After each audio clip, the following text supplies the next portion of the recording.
حسین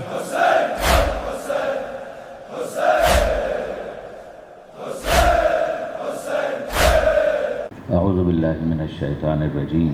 بسم اللہ الرحمن الرحیم الحمد للہ رب العالمین والصلاة والسلام علی اشرف الانبیاء والمرسلین سیدنا و مولانا ابی القاسم محمد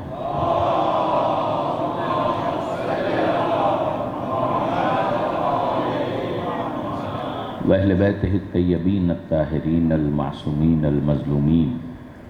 المنتجبین المنتخبین المیامین لا سیما للامام المنتظر والحجۃ الثانی عشر الذین اذهب اللہ عنہم الرجس وطہرہم تطہیرا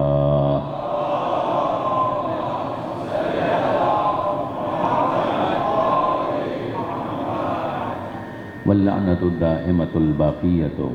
علی اعدائہم اجمعین من یوم ظلمہم الی قیام یوم الدین رب اشرح لی صدری ویسر لی امری واحلل عقدۃ من لسانی یفقہوا قولی وجعلنی خالصا لوجہک الکریم یا اللہ صلوات علی محمد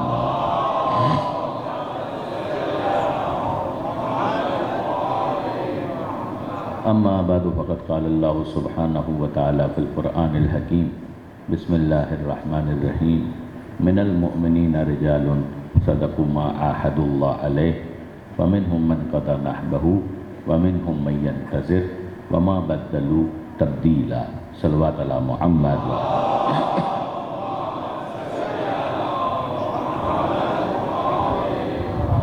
برادران عزیز و خوران محترم، فکر حسین کے عنوان پر مسلسل آپ یہ ایک مرتب کوشش ہے کہ ایک منطقی ترتیب کے ساتھ گفتگو کو آگے بڑھایا جائے، اور سورہ مبارکہ احزاب کی آیت آپ نے مسلسل سرنامہ کلام میں سماعت فرمائی کہ جس میں پروردگار عالم تعریف کر رہا ہے کہ من المؤمنین رجالون، کہ مومنین میں ایسے مردان حق ہیں کہ وعدہ جو انہوں نے کیا تھا خدا سے تو اسے پورا کر دکھایا، وقت آیا تو اپنی قربانی دی، منہم من قضى نحبہ ومنہم من ينتظر، تو کچھ وہ ہیں کہ جنہوں نے اس وعدے کو ایگزیکیوٹ کر دیا اور کچھ انتظار کر رہے ہیں کہ کب وہ وقت آئے گا اور وہ اپنے وعدے کو پورا کریں گے، وما بدلوا تبدیلا،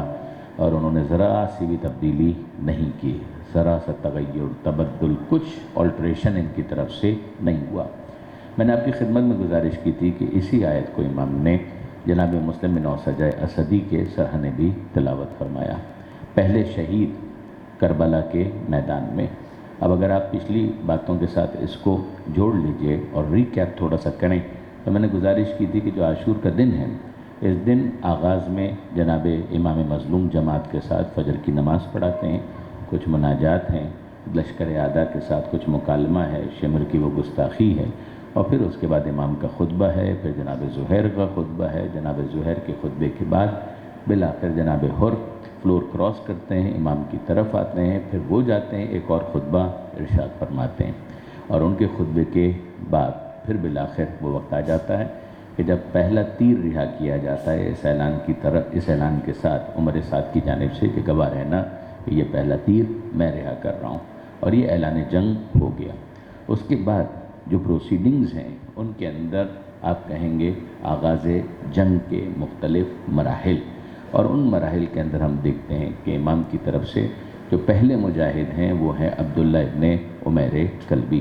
اور ان کے مقابلے میں یسار اور سالم کانا کہ جس کو ہم کل ڈسکس کر چکے ہیں۔ یہ عبداللہ ابن عمیر زخمی ہو کر واپس آئے ہیں، سامنے جو دشمن ہیں ان کو تو انہوں نے تہہ تیگ کر دیا، لیکن یہ کہ بہرحال پھر کوئی ان کے مقابلے پر نہیں آ رہا تھا، اور جب نہیں آ رہا تھا تو بالآخر یہ واپس آ گئے۔ ان کی زوجہ جناب ام وہب وہ بھی کچھ دیر کے لیے میدان میں آئی، اور پھر امام کے کہنے پر وہ بھی واپس بیویوں کی طرف چلی گئیں۔ تو یہ پہلے مجاہد ہیں مگر پہلے شہید نہیں ہیں۔ پھر ان کے بعد جناب حر کا آنا اور امام سے اجازت طلب کرنا، وہ گئے، لڑے، بھرپور لڑے، پھر اس کے بعد ان کے سامنے بھی لوگ آنے کے لیے تیار نہیں ہوئے تو جناب حر بھی واپس آ گئے۔ اس سے پہلے ایک کوشش ایک اجتماعی حملے کی انہوں نے کی تھی جو ناکام ہو گئی تھی، اس لیے کہ نیزوں کو سامنے رکھ کے ان کو واپس بھاگنے پر مجبور کر دیا گیا تھا۔ یہاں تک کہ ہم پھر یہاں پر بھی پہنچے تھے کہ جناب نافع بن ہلال جملی وہ بھی آئے میدان میں، انہوں نے وہ رجس پڑھا جس کو ہم نے کل ڈسکس کیا کہ انا الجملی انا علی دین علی، کہ میں جملی ہوں، میں علی کے دین پر ہوں، اور سامنے سے کسی نے کہا کہ میں فلاں کے دین پر ہوں، اور خلفاء میں سے کسی کا نام لیا جس پر انہوں نے کہا کہ انت علی دین شیطان، کہ تو فلاں کے دین پر نہیں ہے بلکہ تو شیطان کے دین پر ہے۔ اور پھر اس کے بعد مزاحم بن حریث کہ جو سامنے مقابلے پر آیا تھا وہ بھی زیادہ دیر ٹک نہیں سکا اور بالآخر وہ بھی واصل جہنم ہو گیا۔ پھر اس کے بعد وہ وقت آیا کہ جب عمر بن حجاج نے پہلے بدتمیزی کی اپنی قوم کی، اپنے لشکر کے ساتھ، ان کو احمق کہہ کر بھی مخاطب کیا، پھر امام کے ساتھ بدتمیزی بھی کی، اور پھر اس کے جواب میں امام نے بھی یہ ارشاد فرمایا کہ تو کس کے بارے میں کہہ رہا ہے کہ کون دین سے خارج ہو گیا؟ ہمارے بارے میں۔ جب وقت آخر آئے گا اور جب تیری روح قبض ہوگی تب تجھے اندازہ ہوگا کہ کون دین پر تھا اور کون دین سے خارج ہوا۔ پھر اس کے بعد وہ حملہ ہوا کہ جس کے نتیجے میں جناب مسلم بن اوسجہ کی شہادت ہوئی، جہاں پر کل ہماری بات ٹھہری تھی کہ یہی عمر ابن حجاج جس نے کہا کہ ان کے مقابلے پر 1 on 1 مت جاؤ، اس لیے کہ اگر جاؤ گے تو بچو گے نہیں، تو دور سے جو حملہ کر سکتے ہو کرو، اور پھر اگر یہ لگے کہ کوئی قابو میں آ رہے ہیں تو پھر ایک ساتھ جا کر ان کے قریب جا کر بھی حملہ کرنے کی کوشش کرو۔ تو انہوں نے جو حملہ کیا تھا یہ میمنے کی طرف سے حملہ تھا، اور اس طرف سے جناب حبیب ابن مظاہر اور ان کے جو ساتھی تھے وہ اس کو ریسیو کرنے کے لیے تیار تھے۔ تو انہوں نے اس کو پسپا تو کر دیا، مگر پسپا کرنے کے بعد جب گرد اور دھول اور یہ جو مٹی گرد و غبار ہے وہ ہٹا اور بیٹھا، تو پھر اس کے بعد نظر آیا کہ جناب مسلم بن اوسجہ اسدی بالآخر آخری سانسیں لے رہے ہیں، جس پر وہ ساری بات چیت اور مکالمہ ہوا کہ جو میں نے آپ کی خدمت میں گزارش کیا کہ انہوں نے وصیت کی حبیب ابن مظاہر سے کہ میں تمہیں حسین کے بارے میں وصیت کرتا ہوں کہ زہرا کے لال کو تنہا نہ چھوڑ دینا۔ یہ جب جناب مسلم بن اوسجہ کی شہادت ہو گئی تو وہ جو فوج تھی سامنے والی وہ اتنی بدحواس تھی کہ ان کو یہ اندازہ نہیں تھا، ان کو یہ تو سمجھ میں آ رہا تھا کہ کچھ ہوا ہے، مگر کون شہید ہوا ہے اس کو ریئلائز نہیں کر پا رہے تھے، اور وہ آپس میں ایک دوسرے سے سوال کر رہے تھے ہم نے مارا کس کو ہے، ہم نے مارا کس کو ہے۔ یہاں تک کہ خیموں سے جو جناب مسلم بن اوسجہ کی جو فیملی ہے اور ان کی کنیز، ان کا ایک ذکر ملتا ہے کہ اس نے بآواز بلند گریہ کیا وا اوسجتا، جس سے پتہ چلا کہ مسلم بن اوسجہ کو ہم نے قتل کیا ہے۔ تو مسلم بن اوسجہ کی شہادت اور قتل کی پھر وہ خوشیاں منانے لگے کہ بالآخر چلو ہم نے پہلا آدمی حسین ابن علی کے خیموں کا اور ان کے کیمپ کا ہم نے شہید کر دیا، قتل کر دیا۔ جس پر عجیب بات ایک ہوئی، اور وہ یہ دیکھیے، ایک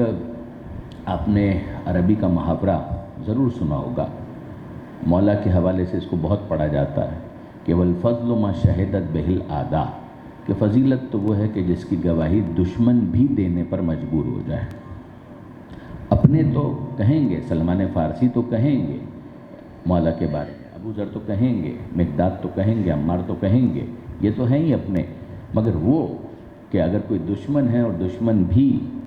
قصیدہ پڑھنے پر مجبور ہو جائے، جیسے آپ نے یقیناً خندق کے میدان کے حوالے سے سنا ہوگا کہ جب مولا کائنات نے عمر ابن عبدود کو قتل کر دیا تو اس کا لباس نہیں لوٹا کہ یہ علی کی شرافت کے خلاف، یہ علی کی شرافت کے خلاف، امیر المومنین کا یہ انداز نہیں تھا۔ اس زمانے میں لباس کو ایک بہت بڑی کاموڈیٹی مانا جاتا تھا، یہ بات ذہن میں رکھیے گا، آج کے زمانے پر اس کو قیاس مت کیجیے گا۔ آج کے زمانے میں تو جو لباس ہے وہ بڑا ایک عام سا معاملہ بن گیا ہے، اس زمانے میں لباس کا فراہم کرنا ایک کام ہوتا تھا، اس طریقے سے لباس بازاروں کے اندر آسانی سے ملا نہیں کرتا تھا۔ تو امیر المومنین نے اس کے لباس کی طرف کوئی توجہ نہیں کی۔ جب اس کی بہن آئی ہے اس کے لاشے پر تو اس نے اس موقع پر کہا کہ یقیناً جس نے بھی تجھے قتل کیا ہے وہ بہت شریف النفس انسان ہے۔ درود بھیجے گا محمد و آل محمد۔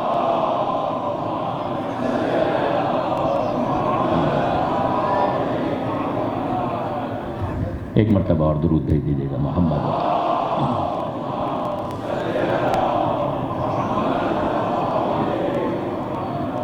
کہ جس نے تجھے قتل کیا ہے کردار اس کا بہت بلند ہے، اخلاق اس کا بہت اعلیٰ ہے۔ اب اگر آپ غور کیجئے تو ایک طرف اس کا بھائی ہے کہ جو قتل ہوا ہے، مگر امیر المومنین کے اس کردار کو دیکھ کر، اس اخلاق کو دیکھ کر اس نے بھی مولا کائنات کے فضائل پڑھنا شروع کر دیے۔ اس کو کہا جائے گا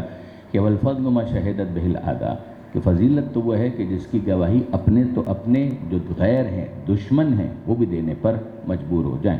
تو یہ والی چیز جو آپ کو نظر آتی ہے اس کا ایک ریفلیکشن یہاں پر بھی، کہ جناب مسلم بن اوسجہ اسدی جب ان کی شہادت ہوئی ہے اور ان کی شہادت کا دشمن کو پتہ چلا ان کے رشتہ داروں کے اس بین کے ذریعے سے کہ جناب مسلم بن اوسجہ شہید ہو گئے، تو اس موقع پر خود دشمن کے کیمپ میں جب سیلیبریشن ہو رہا تھا، تو یہ آپ نوٹ کیجئے کہ یہ شبس بن ربی جو کہ خود دشمن فوج میں شامل ہے اور عام دشمن نہیں ہے، باقاعدہ ان کے افسروں میں شامل ہے، یہ شبس بن ربی اس موقع پر کہتا ہے خدا تم لوگوں کو غارت کرے، تم اپنے ہاتھ سے اپنی مٹی خراب کر رہے ہو، تم اس بات پر خوش ہو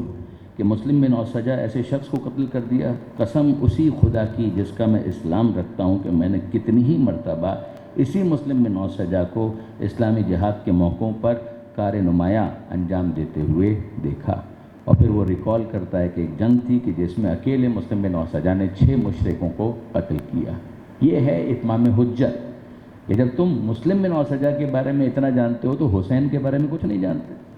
تمہیں نہیں پتا کہ حسین ابن علی کون؟ مسلم بن اوسجہ کے بارے میں جب اتنا جانتے ہو تو کیا حسین کو نہیں پہچانتے کہ حسین کون ہے؟ حتماً حسین ابن علی کو یہ پہچانتے ہیں۔ اور پھر اس کے بعد دنیا داری، اپنے انٹرسٹ، ورلڈلی بینیفٹس، دنیا کی رنگینی، تو پھر اس کے بعد عمر سعد سے لے کر شبس بن ربی اور شبس بن ربی سے لے کر سارے وہ فوجی کہ جو یزیدی فوج کے اندر موجود تھے، ان سب کا معاملہ آپ کے لیے اشکار ہو جاتا ہے کہ یہ کس کماش کے لوگ تھے۔ ایسا نہیں تھا کہ یہ جانتے نہیں تھے۔ میں پھر آپ کو یاد دلاتا ہوں، پہلی تقریر میں نے گزارش کی تھی، ایک ہے جہالت اور ایک ہے جاہلیت، زمین آسمان کا فرق ہے۔ جہالت کا مطلب یہ ہے کہ نہیں جانتے، تو اس کو تو ایجوکیٹ کیا جا سکتا ہے۔ یہاں پر یہ معاملہ تھوڑی ہے کہ وہ نہیں جانتے، عمر سعد کا یہ مسئلہ تھوڑی کہ وہ نہیں جانتا، جانتا ہے، بہت خوب جانتا ہے، لیکن یہ ہے کہ مسئلہ جاہلیت کا ہے کہ جہاں پر وہ حقیقتیں پس منظر میں چلی جاتی ہیں اور یہ سارے معاملات کے جو فیک ہیں، جن کی بیس نہیں ہے، جن کی بنیاد نہیں ہے، مگر وہ فرنٹ پر آ جاتی ہیں، وہ اس طریقے سے اس کو اوورلیپ کر لیتی ہیں کہ جو حقیقتیں ہیں وہ تحت الشعاع قرار پاتی ہیں۔ تو یہاں پر یہ معاملہ اس طریقے سے ہوا، اور پھر اس کے بعد ظاہر ہے کہ یہ میمنے کی طرف سے حملہ تھا، اور اب میسرے کی طرف سے شمر نے حملہ کرنا شروع کیا، اور اس حملے کے نتیجے میں پھر ہمارے سامنے وہ شہادت آتی ہے اس مجاہد کی کہ جو امام کی طرف سے پہلا مجاہد تھا، عبداللہ ابن عمیر کلبی، کہ جس کے بارے میں آپ کل سن چکے۔ پہلا مجاہد وہ، پہلا شہید نہیں، مگر اب دوسرا شہید، قتیل ثانی، طبری نے صراحت کی کہ وہ دوسرے قتیل تھے، قتیل یعنی مقتول، یعنی دوسرے شہید تھے حسین ابن علی کی فوج میں سے۔ اس موقع پر بھی عبداللہ ابن عمیر نے حملہ کیا، دشمن کو ناکو چنے چبوائے، 2 افراد کو سامنے سے قتل کیا،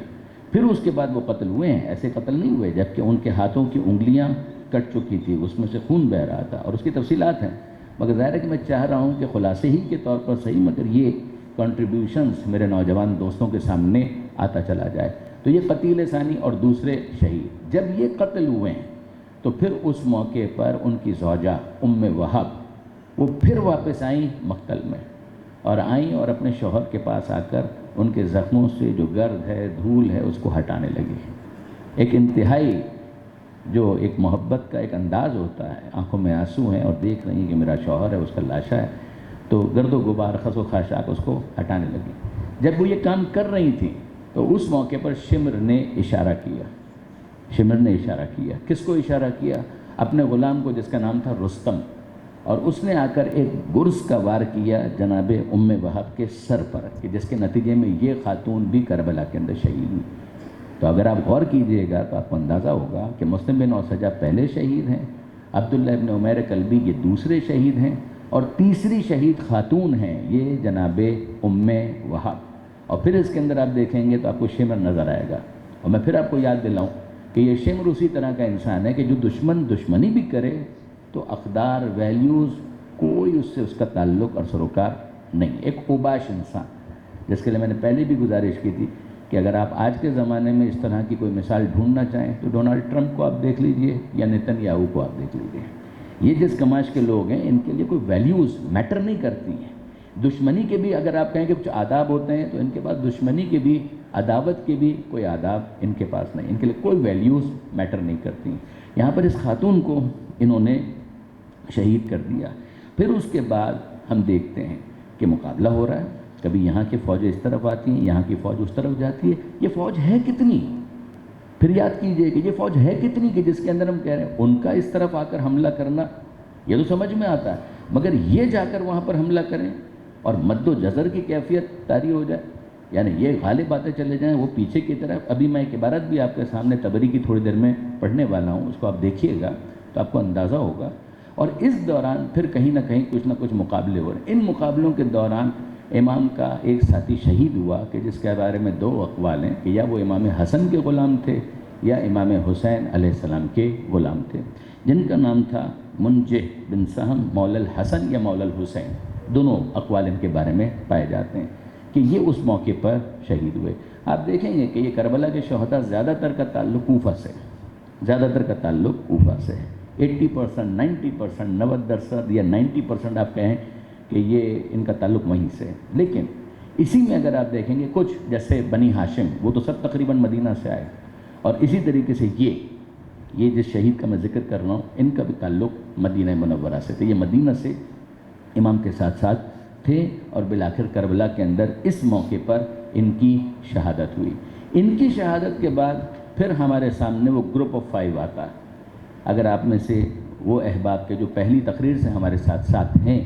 ان کو یاد ہو تو میں نے گزارش کی تھی اور صرف ریفر کر رہا ہوں تاکہ وہ چیز ذہن کے اندر تازہ ہو جائے کہ جناب قیس بن مصہر سیدادی اسدی امام مظلوم کے وہ سفیر کہ جن کے کوفہ پہنچنے سے پہلے جناب مسلم بن عقیل کی شہادت ہو چکی اور وہ پیغام لے کر آئے تھے کہ حسین ابن علی سے فلاں موقع پر میں نے مفارقت کی تھی اور میں آگے بڑھا تھا تاکہ میں تم کو یہ اطلاع دوں. راستے میں ان کو تو گرفتار کر لیا گیا. اور جب انہوں نے تقریر کی تھی بنو امیہ نے اور ابن زیاد نے اس گمان پر کہ یہ بنو امیہ کی کچھ تعریف کریں گے اور ہمارے لیے فضا کچھ سازگار ہو جائے گی، آل علی سے تبرہ اور بیزاری کا اعلان کریں گے، انہوں نے تو معاملہ ہی بالکل الٹا کر دیا 180 ڈگری کے اوپر. تو جب ان کی تقریر سنی تو وہ افراد جن کو میں نے اس تقریر کے اندر بھی کہا تھا کہ گروپ آف 5 کا ایک گروہ، یہ آپس میں دوست بھی تھے، بعض تو رشتہ دار بھی تھے، باپ بیٹے کا بھی معاملہ تھا ان کا، تو یہ آپس میں وہاں سے ساتھ چلے اور انہوں نے امام کو جوائن کیا. یہ امام کے پاس آئے، امام کے ساتھ رہے اور امام کے ساتھ رہے اس حد تک کہ اس موقع پر میدان میں جنگ کرنے بھی ساتھ گئے. یعنی اس کو سمجھانے کے لیے میں نے گزارش کی تھی کہ کبھی آپ دیکھتے ہوں گے بعض افراد کی دوستی اتنی پختہ ہو جاتی ہے، ان کا اٹھنا بیٹھنا چلنا پھرنا، ریسٹورنٹ میں جا رہے ہیں ساتھ جا رہے ہیں، پکنک پر جا رہے ہیں ساتھ جا رہے ہیں، مسجد میں آ رہے ہیں ساتھ آ رہے ہیں، یا اگر الگ الگ بھی آئے تو مسجد میں ایک جگہ ہے کہ بھائی یہاں پر ملا کریں گے. پھر اس کے بعد اگر کسی جگہ مجلس میں جانا ہے تو بھائی آج کا کیا پروگرام ہے ساتھ جائیں گے. یہ جو ایک کیفیت ہوتی ہے دوستوں کی، وہ والی کیفیت ان کی تھی. جیسا کہ میں نے گزارش کیا اس میں سے کچھ تو رشتہ داری بھی تھی ان کی، تو یہ یہاں پر موجود تھے اور ان کو جب اجازت ملی یہ گئے میدان کے اندر، اور جب یہ میدان میں لڑ رہے تھے تو ان کو دشمن نے آئسولیٹ کر دیا. یعنی پھر میں آپ کو یاد دلا رہا ہوں، میمنہ ہے، میسرہ ہے، ایک ایک کر کے جس کو بھیجا جائے گا وہ تو باقاعدہ اجازت لے کر جائے گا، مبارزت طلبی کرے گا، پھر سامنے سے مقابلہ ہوگا اور اس کا رزلٹ سامنے آ جائے گا جیسے پہلے بھی آیا اور آگے بھی آئے گا. لیکن اب مثال کے طور پر اس طرح سے حملہ ہو گیا اور کسی ڈائریکشن میں کوئی میمنہ سے جا رہا ہے، کوئی میسرہ سے جا رہا ہے، کوئی درمیان سے جا رہا ہے اور اس کو حضرت ابو الفضل عباس آبزرو کر رہے ہیں، امام حسین اس کے اوپر بھی اس کو دیکھ رہے ہیں. تو یہاں یہ آبزرو کیا امام حسین نے کہ یہ جو میرے 5 ساتھی ہیں ان کو دور ایک جگہ پر آئسولیٹ کر دیا گیا ہے اور یہ مین جو ہماری فورس ہے اس سے کٹ گئے ہیں اور ان کو گھیر لیا گیا ہے. تو اب ایک طرح سے آپ کہیں گے کہ ایک ریسکیو آپریشن تھا کہ کسی طریقے سے ان کو وہاں سے حفاظت کے ساتھ مین جہاں پر لشکر ہے اس کے قریب لایا جائے، بیٹل فیلڈ کے اندر ہی صحیح میدان میں مگر قریب کی طرف لایا جائے. یہ نہیں کہ لڑائی تو ہونی ہے مگر تھوڑا سا درمیان کی طرف لائیں تاکہ اگر کسی سپورٹ کی ضرورت ہے تو ان کو سپورٹ دیا جا سکے. اس موقع پر اس کام کے لیے امام حسین علیہ السلام نے جو حکم دیا ہے وہ کس کو دیا ہے؟ میرے اور آپ کے آقا اور مولا جناب ابو الفضل عباس علمدار کربلا.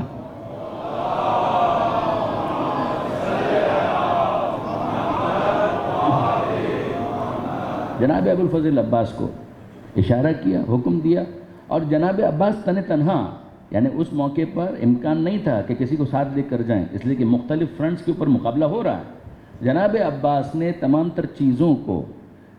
دوسروں کے حوالے کرتے ہوئے خود اس طرف گئے ہیں کہ جہاں پر یہ 5 افراد بالکل اکیلے پڑ گئے، اور جا کر انہوں نے حملہ کیا۔ حملہ کرنے کے بعد جو دشمن تھا اس کو پیچھے دھکیلا، اور اس پوری کارروائی میں عباس علمدار کو ایک زخم بھی نہیں آیا ہے۔ یعنی یہ صراحت ہے کہ جناب ابو الفضل عباس نے ان سب کو تن تنہا پیچھے کیا اور ان سب کو ریسکیو کیا، اور ریسکیو کر کے اس طرح سے لانے لگے کہ تم اس طرف چلو، میں تمہارے پیچھے پیچھے آ رہا ہوں۔ یہ سب کے سب آگے بڑھے،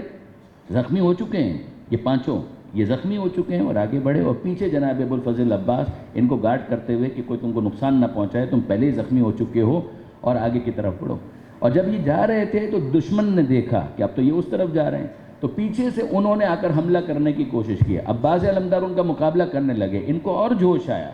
اور جب ان کو جوش آیا تو یہ بھی پیچھے پلٹے، اور پیچھے پلٹ کر انہوں نے دشمن کے اوپر حملہ کر دیا، اور اس موقع پر یہ 5 شہید ہوئے۔ اور شہادت کے بعد جناب ابو الفضل عباس سے لڑنے کے لیے وہ نہیں رکے، وہ دشمن جو تھے وہ بھاگ گئے۔ تو یہاں پر حضرت ابو الفضل عباس، ان کا جو جہاد ہے، ان کی جو شجاعت ہے، ظاہر ہے کہ دیکھیے، ایک وہ ہے کہ ابو الفضل عباس میدان میں جا کر آف ہز اون 1 on 1 وہ والی جو بیٹل ہے اس کی نوبت نہیں آئی۔ وہ آپ جانتے ہیں کہ بار بار امام کہتے تھے تم میرے لشکر کے علم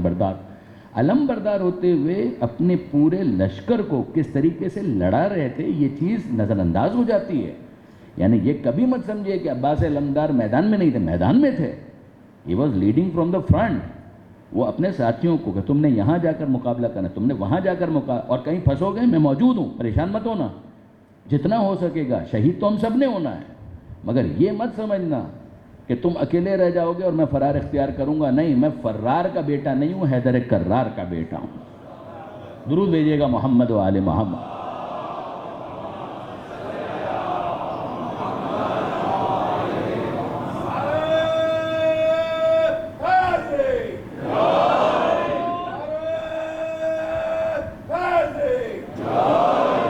تو عمر ابن خالد اسدی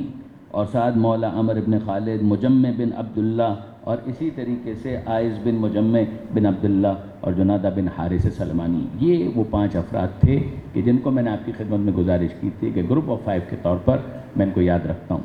کہ یہ 5 افراد اس طریقے سے میدان میں گئے اور اس طریقے سے انہوں نے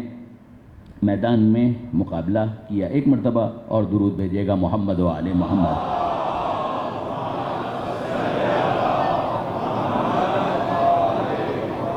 ان کے علاوہ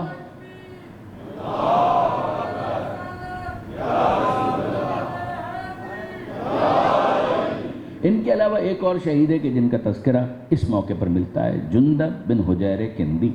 یہ بھی اس موقع پر شہید ہوئے تھے۔ یعنی وہ امام حسن یا امام حسین کے غلام تھے ایک، ان کے علاوہ یہ گروپ آف 5 اور ان کے علاوہ یہ ایک اور، تو یہ 7 افراد اور ہو گئے۔ 3 افراد پہلے، کل 10 یہ ہیں کہ جو اب تک شہید ہوئے ہیں، اور اب اس کے بعد وہ نوبت ہے کہ جس کو آپ حملہ اولا سے تعبیر کریں گے۔ آپ یاد کیجئے، میں نے پہلے بھی گزارش کی تھی، میں صرف ذہن کے اندر بیدار کرنا چاہ رہا ہوں کہ وہ جو عمر سعد کا حملہ تھا، کیا وہ حملہ اولا ہے؟ بعض علماء اس کے قائل ہیں، مگر جو محقق علماء ہیں وہ اس حوالے سے قرائن پیش کرتے ہیں کہ نہیں، اس کے ذریعے سے آغاز جنگ، اعلان جنگ ہوا، لیکن اس وقت وہ 50 افراد شہید نہیں ہوئے کہ جس کو عام طور پر کہا جاتا ہے کہ حملہ اولا کے اندر 50 افراد شہید ہوئے۔ یہ حملہ اولا کی نوبت اب آ رہی ہے۔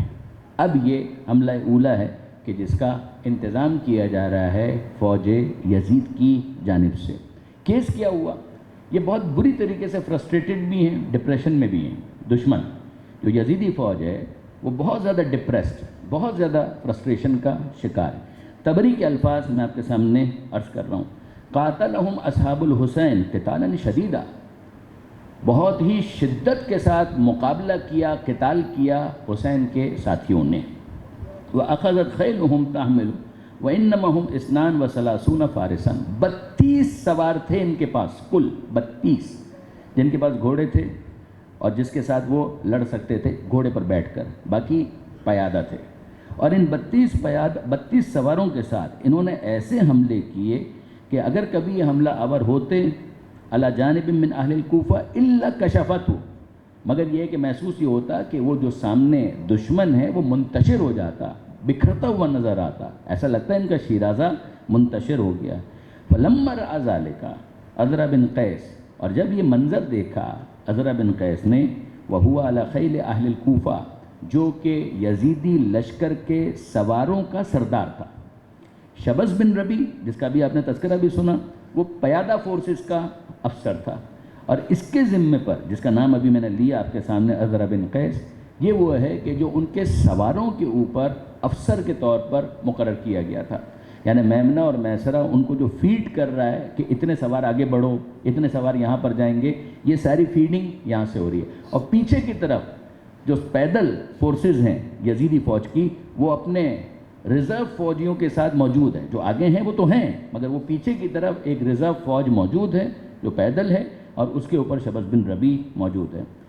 تو اس نے یہ کہا کہ ان خیلہ تنکشف من کل جانب، اس نے دیکھا کہ جو اس کی فوج ہے وہ تو منتشر ہو رہی ہے، ڈٹ کر مقابلہ ہی نہیں کر پا رہے۔ تو بعث الی عمر بن سعد عبد الرحمن بن حصن،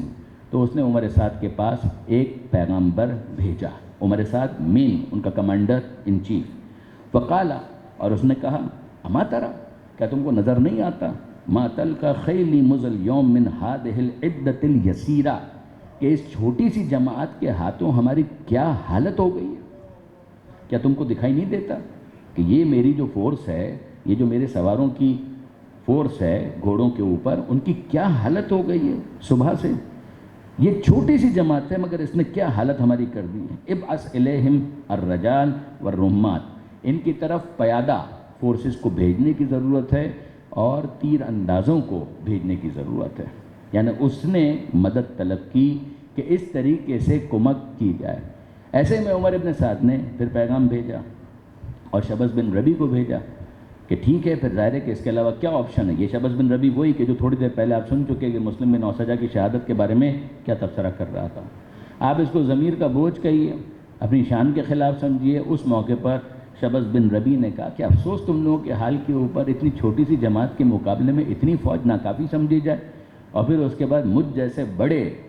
افسر کو یہ کہا جا رہا ہے کہ میں اپنی فورس لے کر آگے جاؤں، تم کو شرم نہیں آتی ہے؟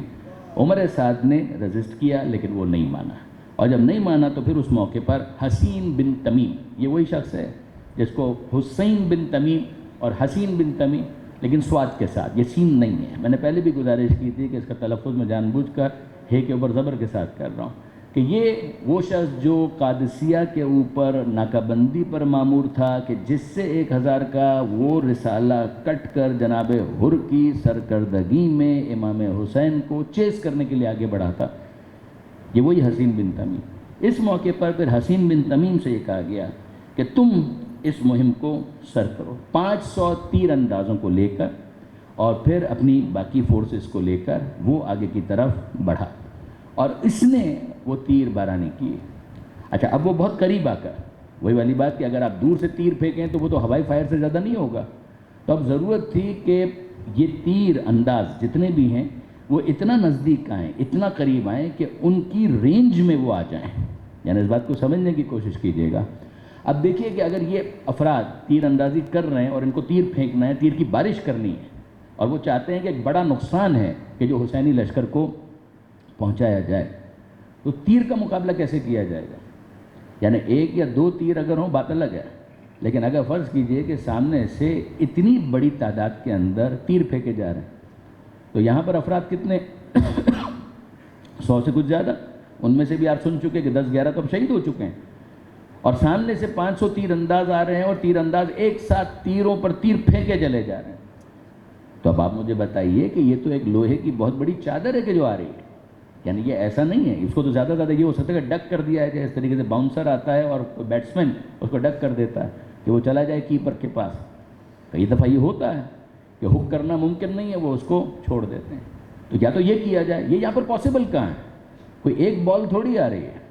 یہاں پر، تو آپ فرض کیجئے بیٹسمین کتنی بالوں کو ڈک کرے گا، اس لیے کہ سامنے سے فرض کیجئے 500 بالیں آ رہی ہیں، وہ کیسے کرے گا، کیا کرے گا؟ اب یہ 100-150 افراد ہیں اور مسلسل ایک تیر بھی نہیں، تیر کے اوپر تیر پھینکے جا رہے ہیں۔ تو انہوں نے جب ان تیروں سے حملہ کیا، یہ وہ حملہ ہے کہ جس کو کہتے ہیں حملہ اولا۔ یہ اس موقع پر ہوا ظہر سے 1 گھنٹہ پہلے۔ اب تک جو شہداء اور شہادتیں آپ سن رہے تھے، یہ جب جنگ کا آغاز ہوا اور یہ حملہ اولا سے پہلے درمیان میں یہ ساری شہادتیں ہو گئیں، اور جو لشکر یزید کا نقصان ہوا وہ آپ نے سنا۔ اس موقع پر ان تیر اندازوں کے ذریعے سے جو تیر بارانی کی گئی ہے تو ایک لوہے کی چادر ہے جو پوائنٹڈ ہے اور وہ آ رہی ہے حملہ کرتے ہوئے اور نقصان پہنچانے کے لیے. اس کا یہ مقابلہ کیسے کریں؟ ان سب کو خالی اس وار کو کہ پیچھے سے دائیں سے نکل جائے بائیں سے نکل جائے یہ امپاسبل ہے. ان کو اپنے سینوں پر اس کا مقابلہ کرنا ہے. انہوں نے ایک عجیب کام کیا کہ یہ آگے بڑھتے چلے گئے اور ریلتے ہوئے ان کے درمیان گھس گئے اور اس لشکر کو اس موقع پر بھی پسپا کیا. مگر اس پسپائی کے باوجود جب امام حسین علیہ السلام کے لشکر پر نظر ڈالی گئی تو پتہ چلا کہ 50 افراد ہیں کہ جو اس موقع پر شہید ہو چکے ہیں. یہ 50 افراد جو ہیں ظاہر ہے کہ ان کے فقط اگر میں نام پڑھوں تو اس میں بہت وقت لگے گا. حق تو ان سب کا اتنا زیادہ ہے. ان سبھی کو تو مخاطب کر کے ہم کہتے ہیں کہ ہمارے ماں باپ آپ پر قربان. یہ سب وہ ہیں کہ جن پر ہم کہتے ہیں ہمارے ماں باپ آپ پر قربان. اب ذرا دیکھیے تو صحیح کس جگر کے ساتھ کس دل کے ساتھ یہ میدان میں لڑے ہیں ڈٹے ہوئے. انہوں نے فرار اختیار نہیں کیا. حسین ابن علی کے اوپر اپنی جانیں قربان کر دیں. یہ 50 کے 50 ان میں نہیں کہا جا سکتا کہ کون پہلے شہید ہوا یا کون بعد میں شہید ہوا، لیکن بہرحال یہ 50 افراد شہید ہوئے. اور جناب حضرت علامہ سید علی نقی صاحب نقن صاحب علی اللہ مقامہ نے اپنی اس کتاب کے اندر ان 50 افراد کے نام ڈھونڈ کر تحریر بھی کیے. یہ 50 نام ایک ساتھ کسی کتاب کے اندر موجود نہیں تھے، یعنی پرانی کتابوں کے اندر، مگر جدا جدا ان کو جب تلاش کیا تو انہوں نے خود کہا کہ مجھے امید نہیں تھی، لیکن جب میں نے کوشش کی تو بہرحال وہ 50 نام پورے کے پورے مل گئے اور اس کو انہوں نے وہاں پر لکھ بھی دیا اپنی کتاب کے اندر. ان کی 2 کتابیں محاربہ کربلا، اس میں بھی انہوں نے یہ 50 نام لکھے، اور اسی طریقے سے ان کی کتاب ہے شہدائے کربلا جس میں حالات شہدائے کربلا کو انہوں نے درج کیا. اس کے اندر بھی ان 50 ناموں کو انہوں نے درج کیا. باقی شہید انسانیت کے اندر بھی انہوں نے وہ نام لکھے ہیں. تو اب تک کے جو شہداء ہیں ان کی تعداد بن جاتی ہے 60 10 + 50 10 پہلے اور یہ 50 جو حملہ اولا کے اندر شہید ہوئے. اب یہ جو معاملہ ہے کہ معاملہ یہاں تک تو پہنچ گیا.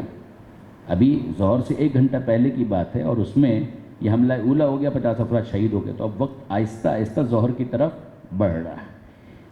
ان 50 افراد، ان کے لاشوں کو اٹھانا، ان کو سیٹل، یہ سب ہوا اس دوران. اور اب اس موقع پر جو یزیدی فوج ہے کہ جو پہلے چاہ رہی تھی کہ کسی طریقے سے پشت پر سے آ کر حملہ آور ہو پیچھے کی طرف سے، وہاں پر ظاہر ہے کہ انہوں نے خندق کے اندر آگ کو بھی روشن دیکھا تھا اور جو خیمے ہیں ان کو بھی تناب اندر تناب اتنی سختی کے ساتھ اور اتنی مضبوطی کے ساتھ ان کو باندھ دیا گیا تھا کہ ایک پوری دیوار، ایک بہت مضبوط دیوار کی وہ کیفیت تھی. اس کو عام خیمہ مت سمجھیے گا، پہلے بھی میں نے یہ بات گزارش کی تھی. اور جو بیویوں کے خیمے ہیں وہ اور اندر کی طرف ہیں. تو پیچھے اگر آپ دیکھیں وہ آگ جل رہی ہے اور اس طرف ایک دیوار سی خیموں کی پردے کی بنا دی گئی ہے اور پھر اس کے بعد اندر کی طرف بہت آگے جا کر بیویوں کے خیمے ہیں جو پشت سے بیک سے اگر کوئی آنے کی کوشش کرے.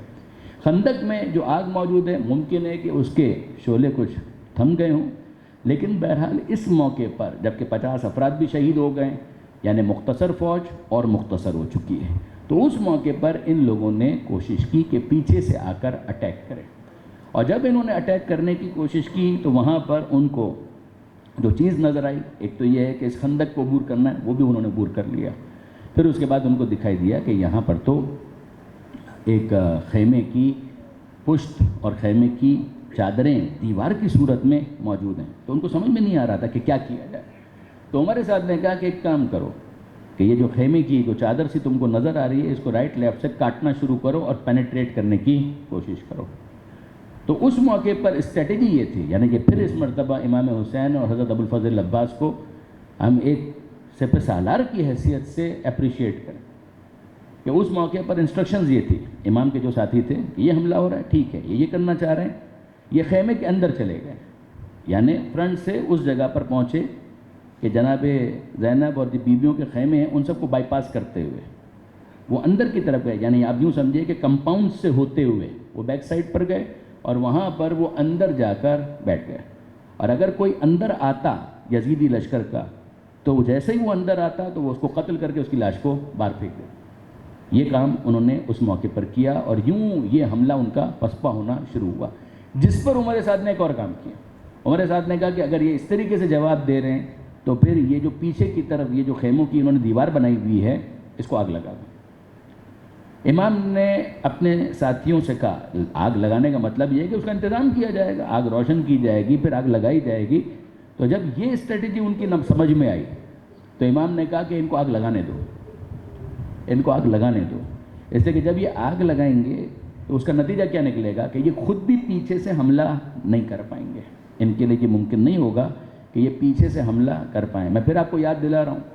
کہ یہ بیویوں کے خیمے کی بات نہیں ہو رہی ہے، یہ اس پروٹیکٹیو وال کی بات ہو رہی ہے کہ جو بنائی گئی تھی اس موقع پر۔ جب اس کو آگ لگا دی، اور لگائی انہوں نے آگ، جب آگ لگا دی گئی تو شعلے بھڑکنا شروع ہوئے، مگر اس جگہ سے ان کے لیے پینیٹریٹ کرنا ممکن نہیں ہوا، تو یہ وہاں سے ناکام ہوئے۔ یہ بھی ان کے لیے ایک بہت بڑا فرسٹریشن تھا۔ اس فرسٹریشن کے اندر شمر نے ایک اعلان کیا، میں پھر آپ کو یاد دلا رہا ہوں، شام غریبہ میں تو یہ سب کے سب شمر بن گئے، شام غریبہ کے آتے آتے تو یہ سب کے سب اس اوباشی پر اور اس بدماشی کے اوپر اتر آئے۔ دشمن تو تھے ہی، وہ ساری ویلیوز ختم، لیکن اس موقع پر شمر نے ایک کام کیا، اس نے کہا کہ چھوڑو مجھے دو آگ، میں ان کی خواتین ہی کو آگ لگا دیتا ہوں، میں ان کے خیموں کو ہی آگ لگا دیتا ہوں، جل کر یہ سب کے سب ختم ہو جائیں۔ جس پر امام مظلوم نے بہت سخت جملہ اس موقع پر کہا، درود بھیجے گا محمد و آل محمد۔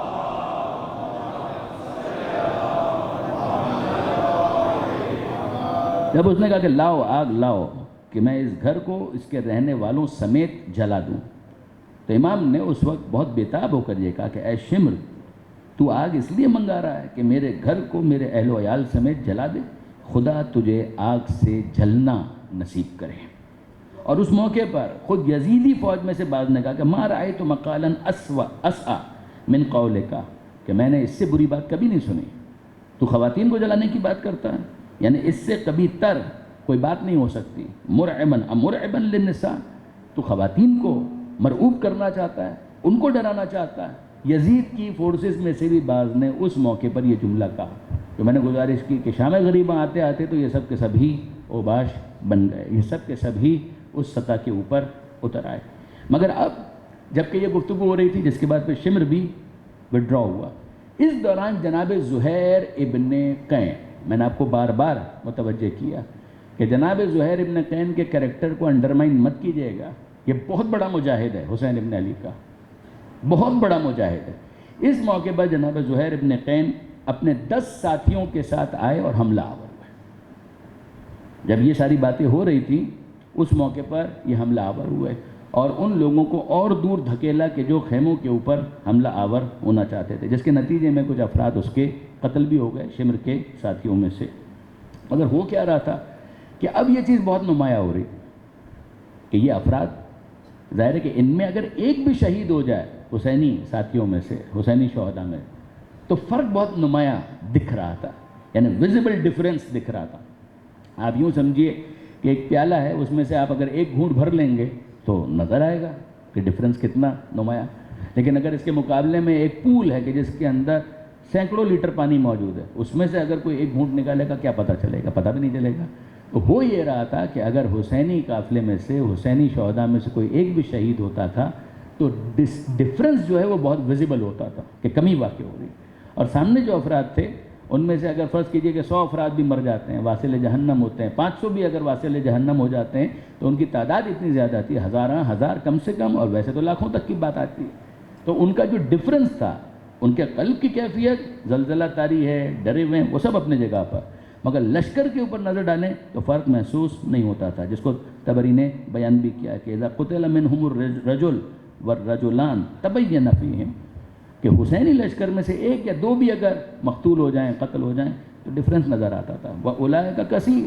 اور سامنے جو افراد تھے ان کی تعداد بہت زیادہ تھی، لا يتبین فیہم ما یقتل منہم، ان میں سے اگر بہت تعداد بھی اگر قتل ہو جائے تو اتنا فرق پتہ نہیں چلتا تھا۔ اس دوران اب حملہ اولا کے بعد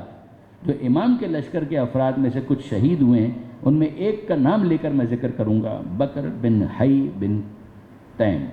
یہ کون تھے؟ انہوں نے بھی فلور کراس کیا۔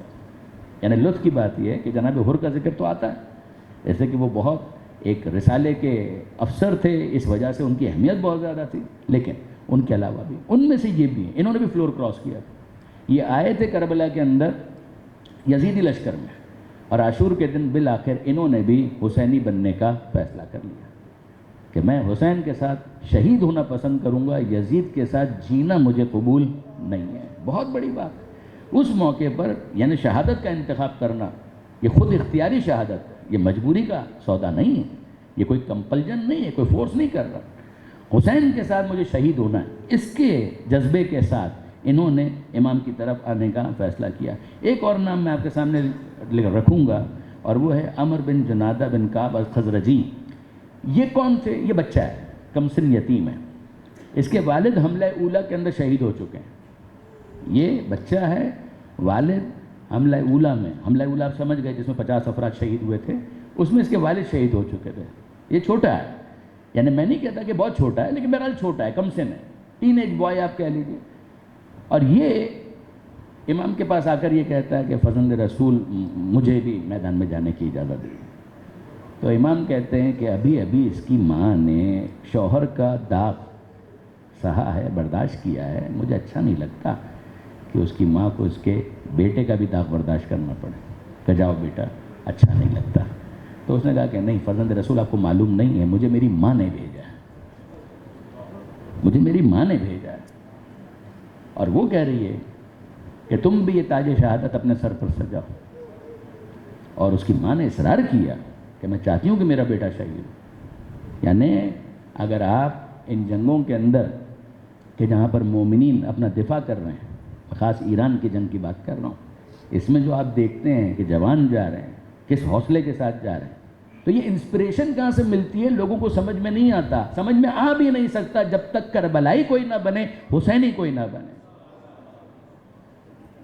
جب تک وہ حسینی نہ بنے، کربلائی نہ بنے، اس کو نہیں سمجھ میں آ سکتا کہ جذبہ کہاں سے آتا ہے، یہ انسپریشن کہاں سے لی جاتی ہے، یہ الہام کہاں سے لیا جاتا ہے۔ وہ یہاں پہ اسرائیل ہو یا کوئی دوسرا کوئی طاغوت ہو، اس سے مقابلہ کرنے کا یہ اتنا حوصلہ کہاں سے آ جاتا ہے؟ یہ آتا یہیں سے کہ جہاں پر ایسی مائیں موجود ہوں۔ اور پھر اس کے بعد امام نے اجازت دی، وہ گیا اور شہید ہوا، اور جب وہ شہید ہوا اس کا بچہ، تو اس کے سر کو کاٹ کر انہوں نے پھینکا خیمہ گاہ کی جانب، اور ماں نے اس سر کو اپنی گود میں لے کر پیار کیا اور کہا کیا کہنا تیرا کہ تو نے میرا دل شاد کر دیا، تو نے مجھے مسرور کر دیا۔ اس جذبے کو آپ کیا کہیں گے؟ یہ باتیں عشق کی باتیں، یہ عشق کی بات، یہ محبت کی بات، یہ جذبہ ایسے ہی نہیں آ سکتا برادران عزیز۔ عقل میں ہوئے تماشائے لب بام ابھی، بے خطر کود پڑا آتش نمرود میں عشق، جو اقبال نے کہا تھا۔ تو برادران عزیز یہاں پر یہ جو مثالیں ہیں، یہ بڑی غیر معمولی مثالیں ہیں۔ پھر اس کے بعد ظہر کا ہنگام آتا ہے، مگر ظاہر ہے کہ اب یہاں سے گفتگو انشاءاللہ ہماری کل آگے بڑھے گی۔ ظہر کے ہنگام، یعنی ابھی ہم نے جو ڈسکس کیا، اوائل جنگ کو ڈسکس کیا، حملہ اولیٰ سے پہلے،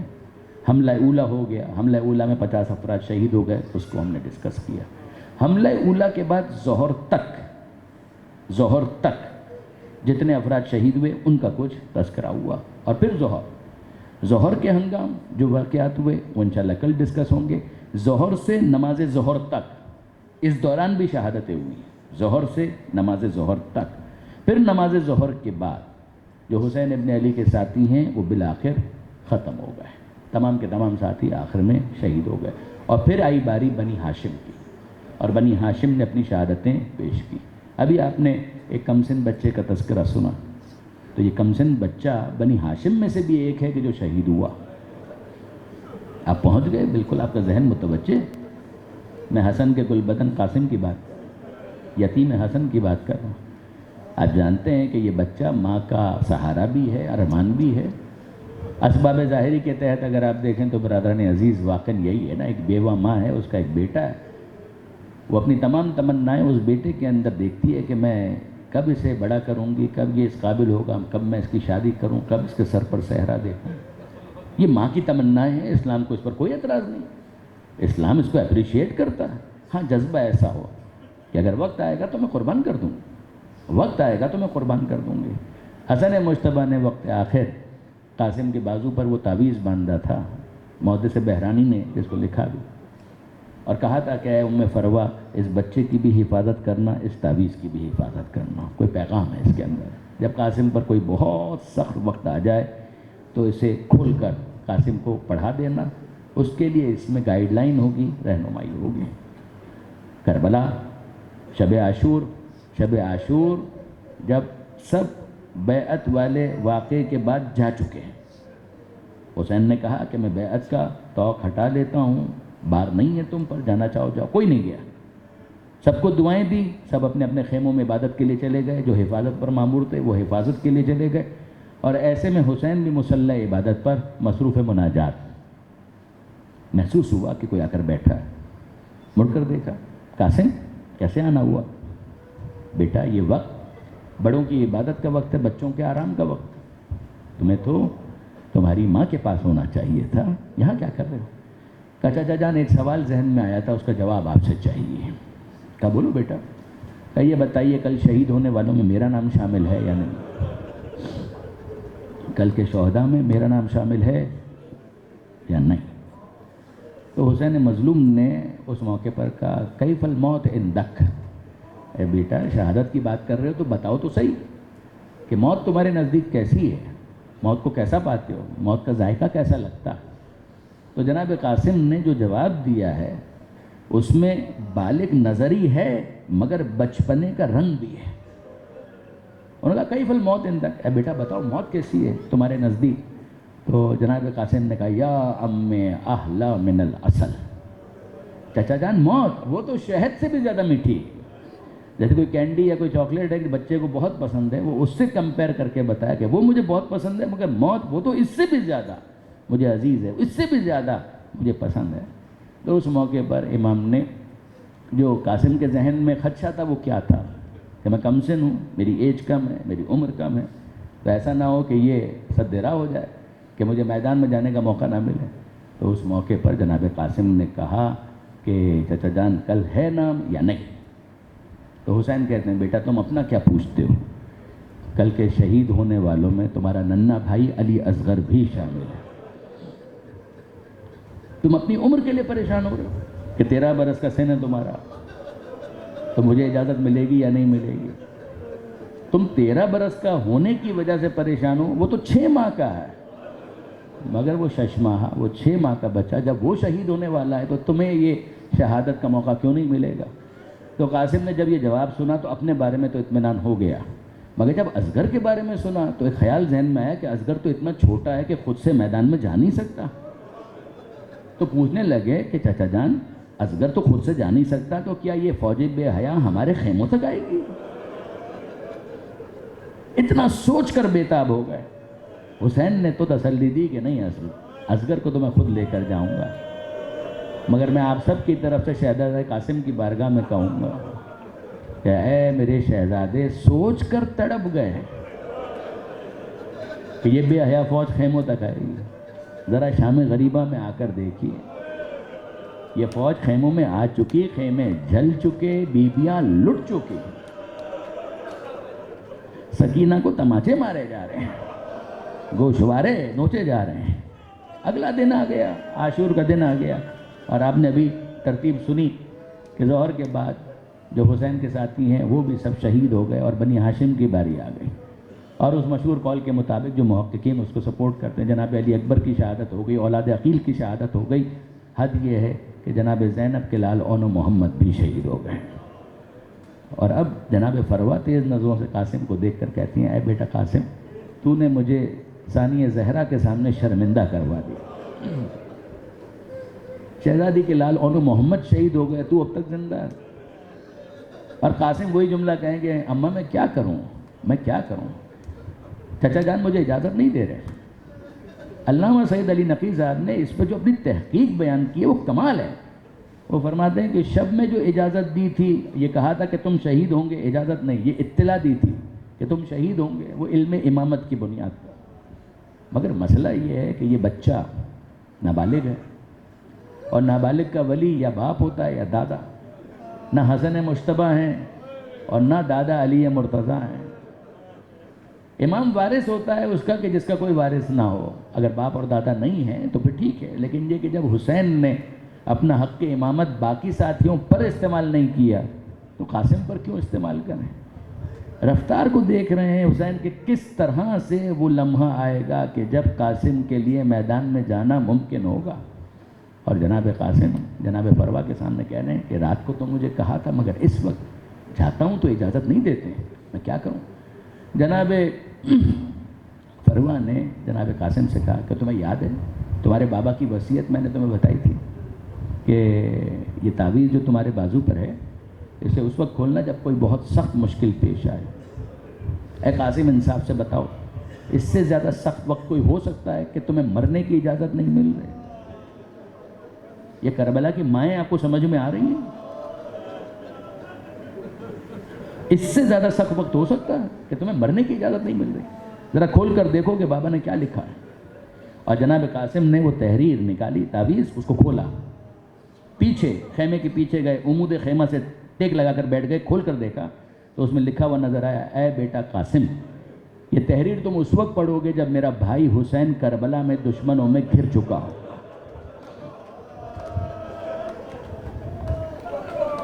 اگر میں ہوتا کربلا میں تو اپنے بھائی سے دفاع کرتا، تم میری نیابت میں میری طرف سے اپنے چچا جان پر اپنی جان قربان کر دینا۔ قاسم نے جب یہ تحریر پڑھی خوشی سے نہال ہو گئے اور اب آئے اور ماں کے پاس، چہرے پر مسکراہٹ ہے کہ اماں دیکھیے کہ بابا نے کیا لکھا، اماں دیکھیے کہ بابا نے کیا لکھا۔ جناب فروا نے پڑھا، خوش ہوئی اور اب لے کر آئیں جناب زینب کے پاس اور کہا شہزادی اب تو آپ میرے بیٹے کی سفارش کریں گی نا، ذرا دیکھیے کہ آپ کے بھائی نے کیا لکھا ہے۔ جناب زینب نے حسن کی تحریر کو پڑھا، آنکھوں میں آنسو آ گئے، قاسم کا ہاتھ تھاما اور چلی حسین ابن علی کے۔ حسین کہتے ہیں زینب قاسم کو لے کر آئیے، کوئی خاص وجہ؟ کہا بھیا اور کچھ نہیں، میرے قاسم کو مقتل میں جانے کی اجازت ہے۔ کہا زینب تم یہ بات کہہ رہی ہو؟ کہا کہ یہ پڑھ کے آپ بھی رک نہیں پائیں گے۔ قاسم نے وہ تحریر حسین ابن علی کے سامنے پیش کی، حسین نے وہ تحریر پڑھی۔ جناب استاد مرحوم علامہ طالب جوہری صاحب فرمایا کرتے تھے کہ جب حسین نے وہ تحریر پڑھی تو ایک جملہ کہا، اے بیٹا قاسم تم تو میرے امام کا حکم لے آئے۔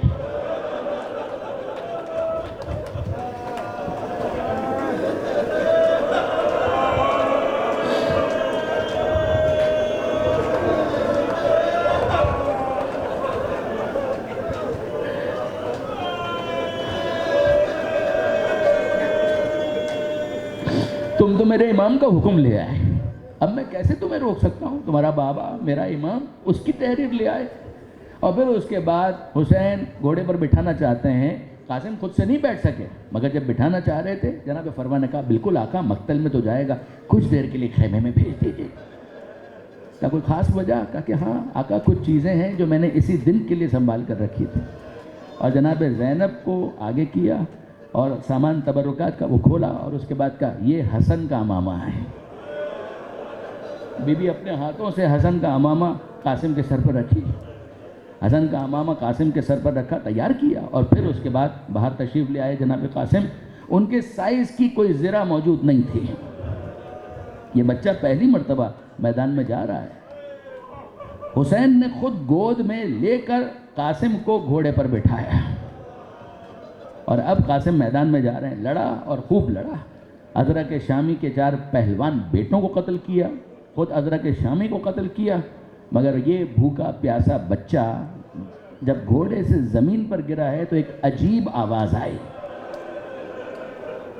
اگر کوئی اور میدان میں گرتا تھا تو کہتا تھا آقا میرا سلام، آقا میری خبر لیجئے، کوئی کہتا تھا امام اے مولا میری خبر لیجئے، یہ جملے ہوتے تھے، مگر جب قاسم گھوڑے سے زمین پر گرا تو کمسنی کا یہ عالم تھا کہ اس کی زبان پر آیا اماں میں گر گیا۔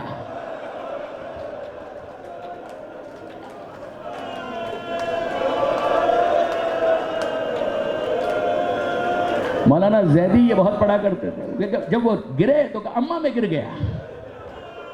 اور جب اماں میں گر گیا کیا گرے تو حسین ابن علی نے دیکھا کہ اب تو دشمن فوج خنجر تلواریں لے کر سر قلم کرنا چاہتے، میرے بڑے بھائی کی نشانی کی یہ کیفیت، یہ حالت۔ جب وہ سب کے سب حملہ آور ہونا چاہ رہے تھے اس وقت حسین نے عباس کی طرف دیکھا، عباس نے حسین کی طرف دیکھا اور دونوں نے مل کر حملہ کیا،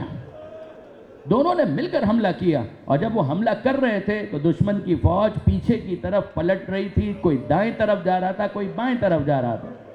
اور پھر زیارت کے وہ الفاظ کہ میرا سلام ہو اس پر کہ جس کی دائیں طرف کی پسلیاں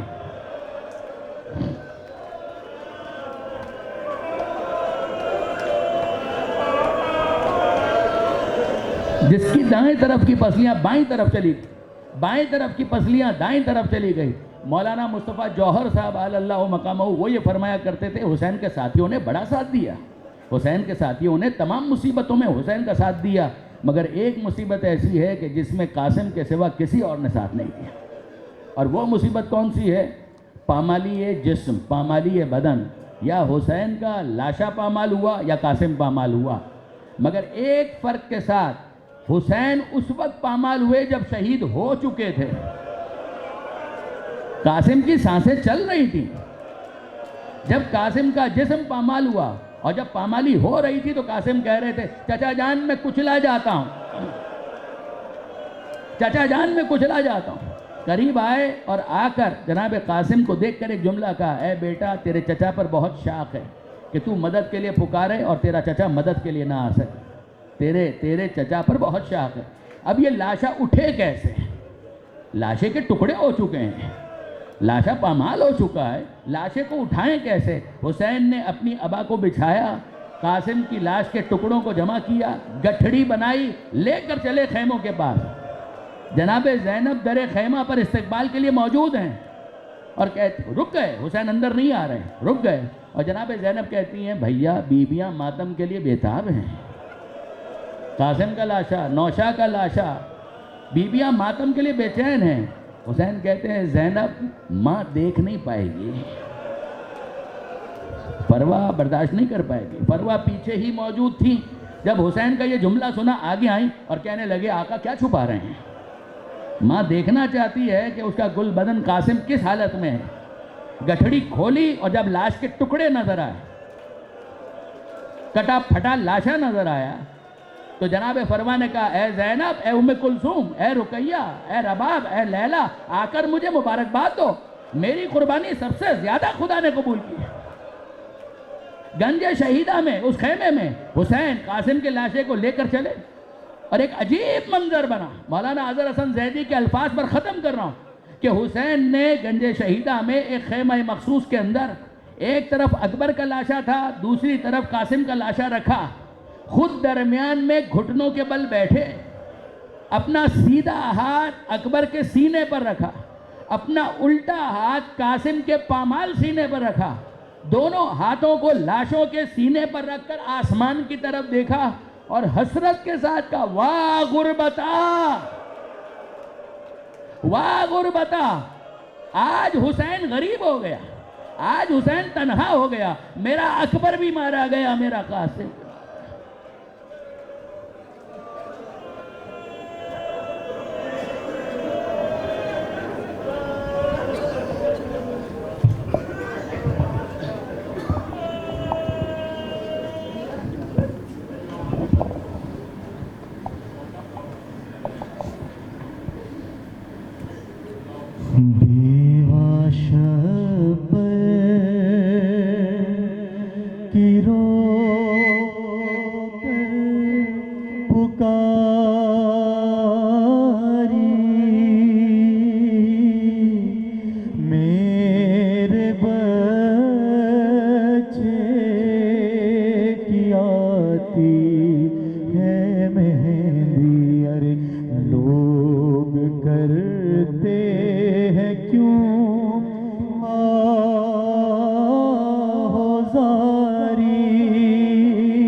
کہہ دو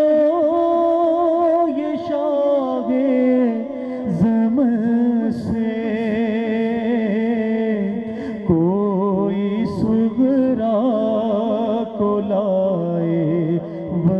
وطن سے، ارے جائیں اکبر جائیں اکبر منگائیں سواری، میرے بچے کی آتی ہے مہندی، کوئی قبر غسل پر یہ کہنا دیکھ جائیں وہ بیٹے کا صحرا، رے ان کی فرقت میں ہے آنسو جاری، میرے بچے کی آتی ہے مہندی، بیوہ شہبر کی رو کر پکاری، میرے بچے کی آتی ہے مہندی، بیوہ شہبر کی رو کر پکاری، ہے قاسم ہے قاسم ہے قاسم ہے قاسم ہے قاسم ہے قاسم ہے قاسم ہے قاسم ہے، ہلکے میں شامل برائے مہربانی، قاسم ہے قاسم ہے قاسم ہے قاسم ہے قاسم ہے قاسم ہے قاسم، قیدی بن کر پابند رسل لاشوں سے جو گزرے اہل حرم، ہر بی بی اپنے پیاروں سے ہوتی تھی ودا کر کے ماتم، ایک بی بی فاطمہ بنت حسن پامال بدن قاسم کی بہن، کسی ایک جا سے رخصت نہ ہوئی، کسی ایک جا سے رخصت نہ ہوئی، ٹکڑوں میں جو تھا بھائی کا بدن، کبھی اس ٹکڑے پر ہے قاسم کبھی اس ٹکڑے پر ہے قاسم، تیری بھیڑ غریب نو نہیں بھولنا، تیری بھیڑ غریب نو نہیں بھولنا، تیرے قتل دا منظر ہے قاسم ہے قاسم ہے قاسم ہے قاسم ہے قاسم ہے قاسم ہے قاسم ہے قاسم ہے قاسم ہے قاسم ہے قاسم ہے قاسم ہے قاسم ہے قاسم ہے قاسم ہے قاسم ہے، کبھی صحرا دیکھ کے روتی تھی، کبھی غش کھا کے گر جاتی تھی، کبھی صحرا دیکھ کے روتی تھی، کبھی غش کھا کے گر جاتی تھی، پامال ہوا تھا بھائی جہاں، پامال ہوا تھا بھائی جہاں، اس خون پہ گر کر ہے قاسم ہے قاسم ہے قاسم ہے قاسم ہے قاسم ہے قاسم ہے قاسم ہے قاسم ہے قاسم ہے قاسم ہے قاسم ہے قاسم ہے قاسم ہے قاسم ہے قاسم ہے قاسم، وچ رسیاں بے پابند ہوئی، نئی بھیڑ غریب دوس کوئی، وچ رسیاں بے پابند ہوئی، نئی بھیڑ غریب دوس کوئی، ہم ہاتھ آزاد